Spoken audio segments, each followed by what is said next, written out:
अलैकुम वरहमतुल्लाहि वबरकातुहू। ला इलाहा इल्लल्लाहुल मलिकुल हक़्क़ुल मुबीन मुहम्मदुर रसूलुल्लाहि सादिक़ुल वअदिल अमीन। एक बार दुरूद पाक का नजराना पेश करें। अल्लाहुम्मा सल्लि अला सय्यिदिना व मौलाना मुहम्मदिन मअदनिल जूदि वल करम व आलिहि व अस्हाबिहिल किराम व इब्निहिल करीम व बारिक व सल्लिम सलातन दाइमतन सरमदन अबदा। अज़ीज़ान गिरामी वक़ार, आज के हालात हिंदुस्तान के जिससे आप सब बाखबर हैं कि हुज़ूर पाक सल्लल्लाहु ताला अलैहि वसल्लम, इस्लाम, कुरान और रब्ब ज़ुल जलाल की शान में गुस्ताखी पे गुस्ताखी हो रही है। और मज़ीद ये कि ये गवर्नमेंट और हुकूमत की पुश्त पनाही में हो रही है। अगर ऐसा नहीं होता तो ये चंद खबीस खुले सांड की तरह 1.5 महीने से नहीं चीख रहे होते। अभी अभी जिस मलून नरसिंहानंद की गुस्ताखियाँ और मुगल्लज़ात और गालियाँ सुन करके हमारे दिल छलनी छलनी हो चुके थे। हम अब पानी सर से ऊपर हो चुका है। मुसलमान हालात इस कदर नाजुक हैं, मुझे ये समझ में नहीं आता अब तक कि हुकूमत इनको अरेस्ट क्यों नहीं करती। इनकी क्या मजबूरी है इनके साथ, या इनके खुद के ये पाले हुए कुत्ते हैं। ये मुसलसल रोज़ाना वीडियो अपलोड करते हैं। क्या इनको पुलिस पूछती तक नहीं है कि तुम इस तरह सांप्रदायिक माहौल कर रहे हो, फितना फैला रहे हो, हिंदुस्तान में अमन व अमान खराब कर रहे हो? इनको पूछने वाला भी कोई नहीं है। आज की बात मैं बता रहा हूँ, दिल छलनी हो चुका था। मुझे मालूम है कि इनको अब पुलिस अरेस्ट भी नहीं करती और हमारे एहतजाजात और हमारे प्रोटेस्ट से भी कुछ नहीं होता। तो इस फ़कीर कादरी ने उसको मुबाहले का चैलेंज दिया था कि अगर तू अपने बात में सच्चा है तो आ जा, सामने आ जा और देख लिया जाए, पूरी दुनिया भी देख लेगी कि एक मर्तबा हम सामने बैठ करके मुबाहला कर लें। मुबाहला जानते हैं, अभी जो सबको पता हो चुका है, उनकी ज़ुबान में अग्नि परीक्षा। मेरे इस चैलेंज को उसने स्वीकार किया था, एक्सेप्ट किया था। लेकिन ये भी मैं बता दूं कि क्यों एक्सेप्ट किया उसने। वो बिल में बैठा हुआ चूहा, उसे मालूम था कि गवर्नमेंट इस तरह करने की इजाज़त देती नहीं, इसलिए वो अपने कौम में हीरो बनने के लिए इस तरह की चैलेंज को एक्सेप्ट तो कर लिया। वरना आप सबको मालूम है मेरे मुसलमानों के पाखंडी और बलात्कारी और माल का पुजारी, उसके अंदर मुबाहला करने की ताकत है। मुबाहला कर सकता है वो। उसका उसके खुद के दीन और धर्म से कोई ताल्लुक नहीं है। मैं ये चैलेंज के साथ कहता हूं, सनातन धर्म से भी उसका कोई ताल्लुक नहीं है। अब मैं जब बार बार उसको ललकारता रहा तो अभी जाकर के अब वो मेरे जवाब में कहता है, मौलाना मैदान छोड़ करके भाग रहा है, परमिशन की जिम्मेदारी मेरे ऊपर डाल रहा है। आप सब ठंडे दिमाग से सोच करके बताएं, परमिशन की जिम्मेदारी इसको ना दूं तो और किसको दूं? इसलिए कि ये इसके आज हुकूमत इसकी पुश्त पनाही में है और ये नाजायज औलाद में से है उनकी। सारी परमिशन वगैरह की जिम्मेदारी तो तुम्हारी हाथ में है ना। मुझे परमिशन की जरूरत नहीं है। इंशाअल्लाह उल अजीज, जिस दिन भी तू तैयार हो जाएगा मेरी आखिरी सांस तक, उस दिन भी मैं मुबाहले के लिए हाजिर हो जाऊंगा। उस दिन भी हाजिर हो, 1 इंच भी पीछे नहीं हटूंगा इंशाअल्लाह। इसलिए कि ये मेरे जुमले नहीं हैं, ये मेरे दीन की हक्कानियत है, ये रसूल पाक सल्लल्लाहु ताला अलैहि वसल्लम की सच्चाई है और कुरान पाक की अजमत है जो हमारे दिलों में कूट कूट कर भरी हुई है। ये जालिम मुबाहला करेंगे, मुबाहला करेंगे। अब सुनिए, मुबाहले के नाम पर ये एक्सेप्ट करके हीरो बन रहा था अपनी कौम में और मुझे कह रहा है मैदान छोड़कर भाग रहा है। मैं इससे कहता हूं, आप सबको मालूम है ना, चंद दिन कबल ये दिल्ली के प्रेस क्लब ऑफ इंडिया में बैठ करके जहर उगल रहा था, हुजूर पाक सल्लल्लाहु ताला अलैहि वसल्लम की शान में गालियां बक रहा था। आज इसको याद आ गया ये लोकतांत्रिक देश है। आज ये कह रहा है ये लोकतांत्रिक देश है, मौलाना क्या ऐसी परमिशन यहां मिलती है? तो खबीस के बच्चे, तुझे ये पहले मालूम नहीं था कि इस लोकतांत्रिक देश में किसी धर्म को गाली नहीं देना चाहिए? मलून नाजायज औलाद, तुझे ये नहीं मालूम कि लोकतांत्रिक देश में किसी धर्म को गाली नहीं दी जाती? जब तू देश के सारे संविधान का उल्लंघन करके जहर उगल सकता है, प्रेस क्लब ऑफ इंडिया में तुझे परमिशन दी जा सकती है, तो इस मुबाहले की परमिशन क्यों नहीं मिलती? ठीक है, तुझे मैदान में नहीं मिलती, प्रेस क्लब ऑफ इंडिया तेरे बाप का है ना, जहां बैठ करके तूने गालियां बकी थी। मैं आज फिर से कहता हूं मुसलमानों, जरा बराबर भी अपने दिल में हल्कापन महसूस नहीं करना। मैंने ये अपने घर की बात नहीं कही थी, 1400 साल से इस धरती पर जमे हुए इस्लाम की बात कही है। और इससे बड़े और इससे सड़े भी आए, इस्लाम का कुछ नहीं बिगाड़ सकते। मेरे आका सल्लल्लाहु ताला अलैहि वसल्लम की जात पर अगर थूकता है तो ये सूरज पर थूकने के मानिंद है। इसका मुंह अभी चंद दिन बाद देखना इतना काला हो जाएगा कि इसके खुद चेले इससे नफरत करेंगे। हाँ, मेरा अकीदा मेरे रसूल पाक के लिए ये है, या रसूल अल्लाह तू घटाए से किसी के ना घटा है ना घटे। या रसूल अल्लाह, या रसूल अल्लाह तू घटाए से किसी के ना घटा है ना घटेगा। जब बढ़ाए तुझे अल्लाह ताला तेरा, मिट गए मिटते हैं मिट जाएंगे आदा तेरे, ना मिटा है ना मिटेगा कभी चर्चा तेरा। मेरे आका सल्लल्लाहु ताला अलैहि वसल्लम का चर्चा कभी नहीं मिटेगा। हाँ, अब सुनो मेरे अजीजों, इस खबीस मलून ने चैलेंज को एक्सेप्ट करके अपनी कौम में हीरो बनने की कोशिश की थी। मैं फिर से कहता हूं, जिंदगी गुजर जाएगी, इसका पेशाब निकल जाएगा, मुबाहिले के लिए नहीं आ सकता। मुबाहिला बहुत दूर की बात है, मुबाहिला बहुत दूर की बात है। मैं गवर्नमेंट से भी कहता हूं, प्रशासन से भी कहता हूं, यह बार बार भौंक रहा है और कह रहा है कि मुझे इस्लाम की सच्चाई बताना है, मुझे कुरान की सच्चाई बताना है। इसको एक बार बताने का मौका दे दिया जाए, इसको एक बार मौका दे दो हमारे सामने कि ये इस्लाम की सच्चाई बता दे। आज इस खबीस के चेलों से भी मैं कहता हूं, तुम अपने गुरु को मना करके ले आ जाओ हमारे सामने। ये बार बार कह रहा है ना कि मुझे कुरान की सच्चाई बताना है, कुरान की। मैं कहता हूं मुबाहिला बहुत दूर की बात है, वो सिर्फ हमारे सामने बैठने की हिम्मत कर ले। जिस दिन वो सामने बैठे और इस्लाम की सच्चाई बताने की बात करता है, कसम रब्बे जुल जलाल की, कसम रब्बे जुल जलाल की, जितनी बातें उसने मेरे नबी की शान में कही हैं, एक बात वो साबित कर दे, उसी दिन मैं अपनी गर्दन देकर के आ जाऊंगा इंशाअल्लाह। मैं वहीं पर अपनी गर्दन देकर के आ जाऊंगा। ये सारे उसके चेलों से भी कहता हूं, तुम जुमलेबाजी कर रहे हो। और इस चैलेंज के बाद अब सोशल मीडिया में बरसात के मेंढक की तरह बहुत सारे आ गए, मौलाना का चैलेंज हमको भी एक्सेप्ट है, हमको भी एक्सेप्ट है। तुम क्या समझ रहे हो, गुडी गुडे का खेल खेलने जा रहे हैं हम? ये कोई खेल खेलने जा रहे हैं? तारीख पढ़ लेना, पता चलेगा तुम्हें मुबाहिला कहते किसे हैं।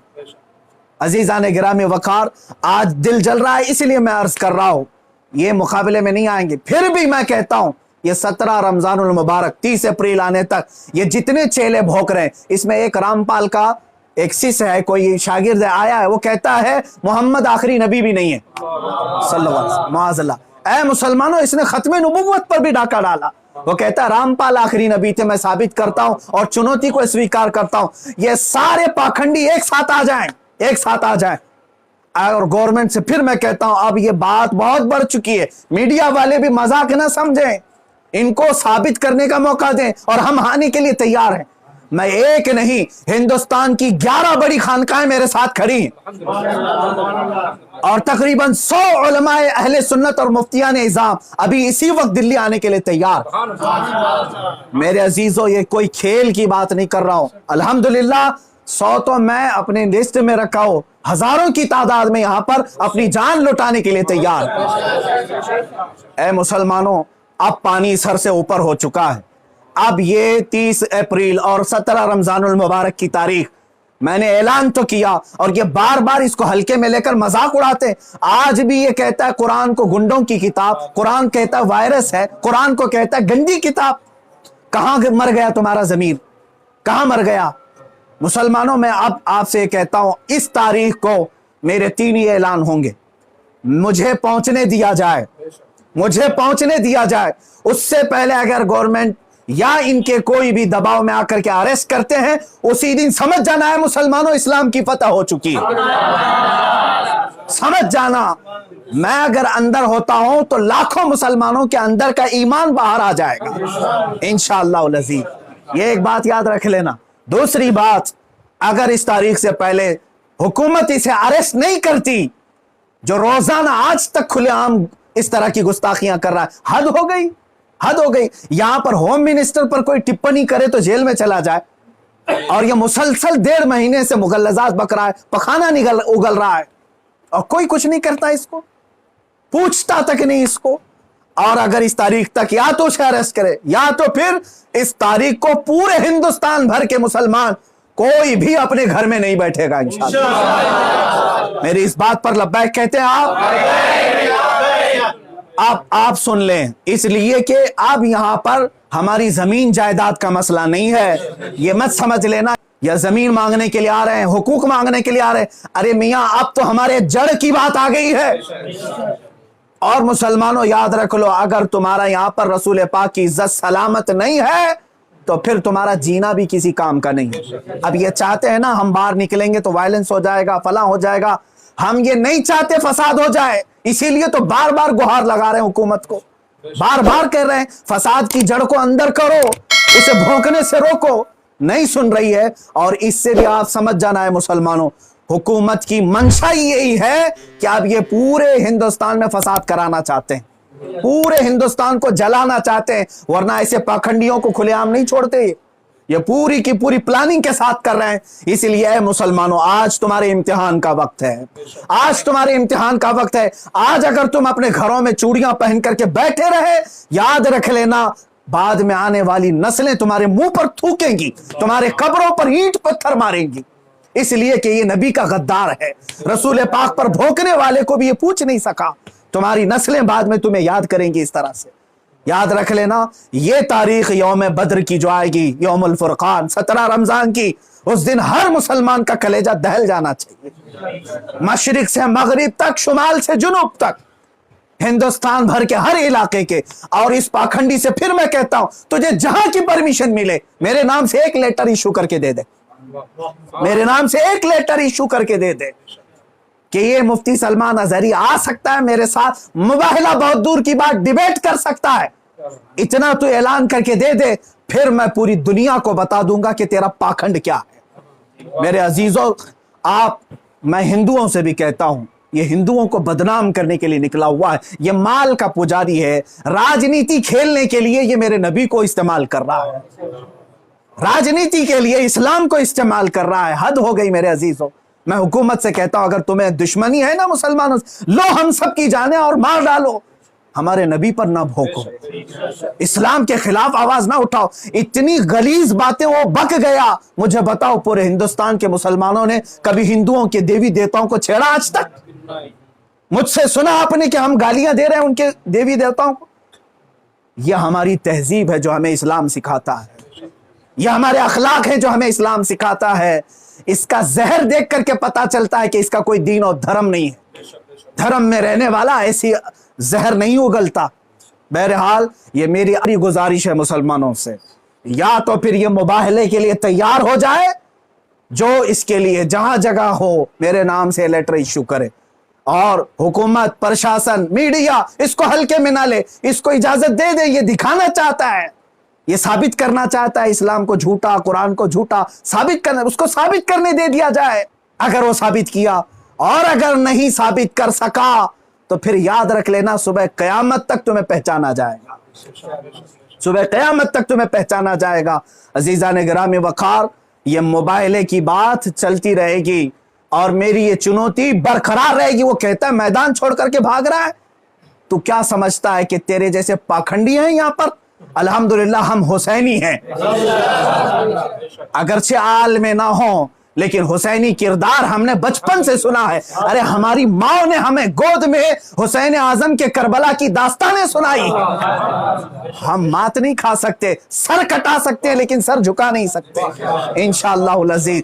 ऐ मुसलमानों, अपने जज्बों को बेदार रखो। कोई ये कहता है अगर कि ये जज्बात को भड़का रहे हैं, उससे सिर्फ ये कह देना जज्बात का नाम ही जिंदगी है। अब अगर नबी के नाम पर जज्बात नहीं बेदार हुए तो इससे बेहतर है कि तुम मर जाओ, सो जाओ। आप याद रख लेना, ये हुकूमत से भी मेरी गुजारिश है, अपील है, तुम वैसे भी मारना चाहते हो ना, हम आ जाते हैं। बाहर घुट घुट करके मरने से बेहतर है कि हम नामे मुस्तफा पर निकल करके मौत को कबूल करने को हम तैयार हैं। यूं भी तो किसी दिन हमको दुनिया से तो जाना है। अल्लाह के हबीब सल्लल्लाहु ताला अलैहि वसल्लम की इज्जत का परचम बुलंद करके जाएंगे इंशाअल्लाह। सारी खानकाहें, सारे उलमा, सारे मदारी, सारी तहरीकें, सारी तंजीमें, सबसे मैं बड़े अदब से गुजारिश करता हूं, अब वक्त किसी के घर का नहीं, किसी की सज्जादगी का नहीं, किसी की प्रॉपर्टी का नहीं, बल्कि तुम्हारे जाने ईमान का सवाल आ चुका है।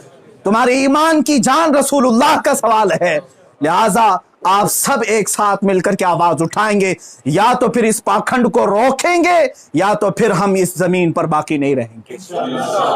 तो आखिर दावाना अल्हम्दुलिल्लाहि रब्बिल आलमीन।